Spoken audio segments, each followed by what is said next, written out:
from morning to the evening. If you ask a doctor that, this degree of yours, does it carry a value? He says, yes, I've worked for it hard, which is rightfully so. We should supposed to value it. Ask an architect that what have you done to acquire this degree? He says, from the young age I was studious, I was working hard, and I achieved all the high results, and now I've got this degree. So he will value it, and rightfully so.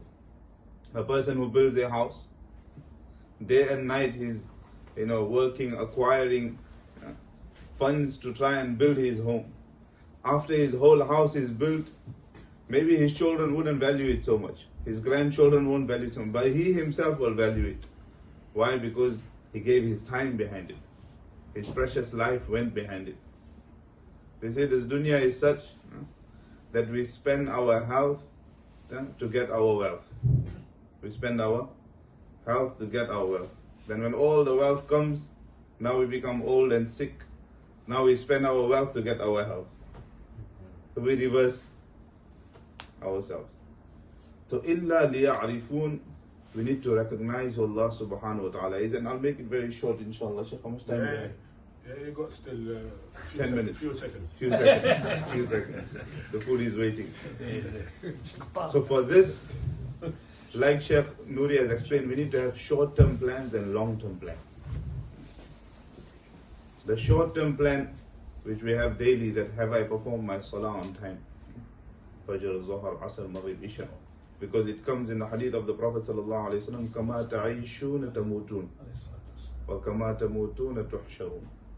The way how you live your life doesn't mean that our life is when I become something or when I achieve a degree or when no, our life is daily. So from Fajr to Isha, what we are doing, that is our life. The way how you will live your life, that is the way how you will die. And very short incident I will give you. There was a friend of ours, many of us would know. His name was Arif, Hafiz Arif. Last year he was in i'tikaf with me.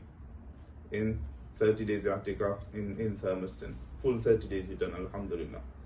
And it so happened, he is from London. But because of COVID, he could not find any masjid to allow him to do i'tikaf. So asking, someone directed him to, and I wanted to do i'tikaf myself. So I told him, I am sitting, so by all means you also come. So he sat the whole 30 days in i'tikaf.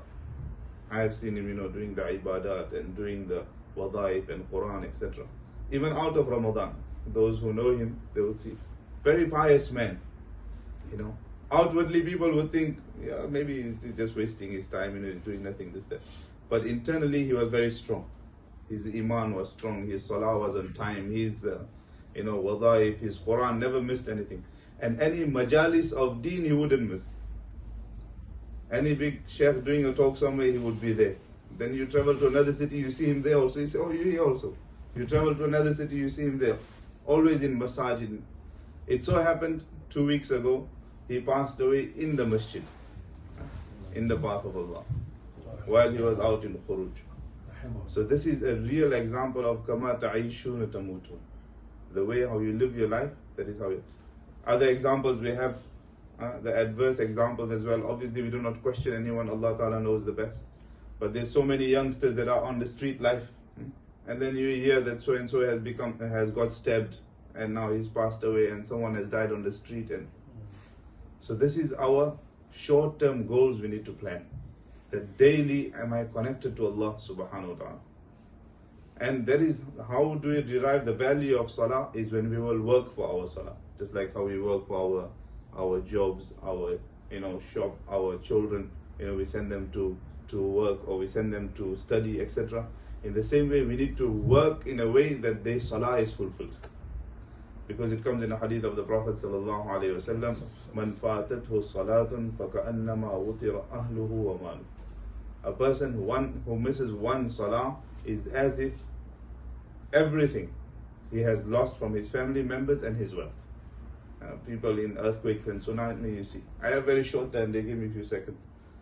So the crux of the matter, my dear brothers, is we need to give some time for the sake of Allah subhanahu wa ta'ala. So this dunya is such that it will take us away very quickly. Sometimes you're walking on the street and shaitan comes. Sometimes you listen, a guy is standing next to you on the traffic light and his music is blasting, shaitan will come to you also. It sounds nice, you know. And sometimes the friendship, the friend circle that we are around, shayateen come there, minal jinnati wal nas. So dunya will take us away very fast. What is the remedy for this? For this, ulama say we need to give some time for deen solely. Just like how we have, you know, when you want to learn something, we have a course.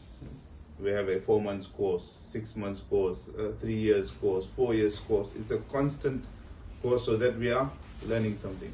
In the same way, how to spend our 24 hours of our life in the sunnah of the Prophet sallallahu alaihi wasallam.